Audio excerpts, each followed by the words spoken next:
ಅಯೋಧ್ಯೆಯ ರಾಮ ಮಂದಿರದಲ್ಲಿ ಕಂಗನಾ ರನಾವತ್ ಫೋಟೋಗೆ ಪೋಸ್ ಕೊಟ್ಟಿದ್ದು ಅವರ ಫೋಟೋಗಳು ವೈರಲ್ ಆಗಿವೆ. ಬಾಲಿವುಡ್ನ ಖ್ಯಾತ ನಟಿ ಕಂಗನಾ ರನಾವತ್ ಅವರು ಅಯೋಧ್ಯೆಗೆ ಒಂದು ದಿನ ಮೊದಲೇ ತಲುಪಿದ್ದಾರೆ. ನಟಿ ಅಯೋಧ್ಯೆಯಲ್ಲಿ ರಾಮಪ್ರಾಣ ಪ್ರತಿಷ್ಠಾಪನೆಗೆ ಮೊದಲೇ ಹಿಂದಿನ ದಿನ ಬಂದಿದ್ದರು. ಪ್ರಾಣ ಪ್ರತಿಷ್ಠಾಪನೆಯ ದಿನ ನಟಿ ಬೆಳಗ್ಗೆಯೇ ಕಾರ್ಯಕ್ರಮಕ್ಕೆ ರೆಡಿಯಾಗಿ ರಾಮ ಮಂದಿರ ಆವರಣದಲ್ಲಿ ಫೋಟೋಗೆ ಪೋಸ್ ಕೊಟ್ಟರು. ಇನ್ನು ಅಲಂಕೃತಗೊಂಡ ಅಯೋಧ್ಯೆಯ ಹೊರಗೆ ನಟಿ ಪೋಸ್ ಕೊಟ್ಟಿದ್ದು ಫೋಟೋಗಳು ಈಗ ವೈರಲ್ ಆಗಿವೆ. ಇದರಲ್ಲಿ ನಟಿ ಸಾಂಪ್ರದಾಯಿಕವಾಗಿ ರೆಡಿಯಾಗಿರೋದನ್ನ ಫೋಟೋದಲ್ಲಿ ಕಾಣಬಹುದು.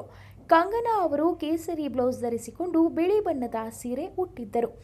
ನಟಿ ಅತಿಥಿಗಳಿಗೆ ಕೂರಲು ವ್ಯವಸ್ಥೆ ಮಾಡಿದ್ದ ಪ್ರದೇಶದಲ್ಲಿ ಕಂಡುಬಂದಿದ್ದಾರೆ. ಇನ್ನು ಕಂಗನಾ ಅವರು ಬಾನನ್ನ ರಾಮ ಬಾನನ್ನ ರಾಮ ಎಂದು ಟ್ವಿಟರ್ನಲ್ಲಿ ಬರೆದುಕೊಂಡಿದ್ದಾರೆ.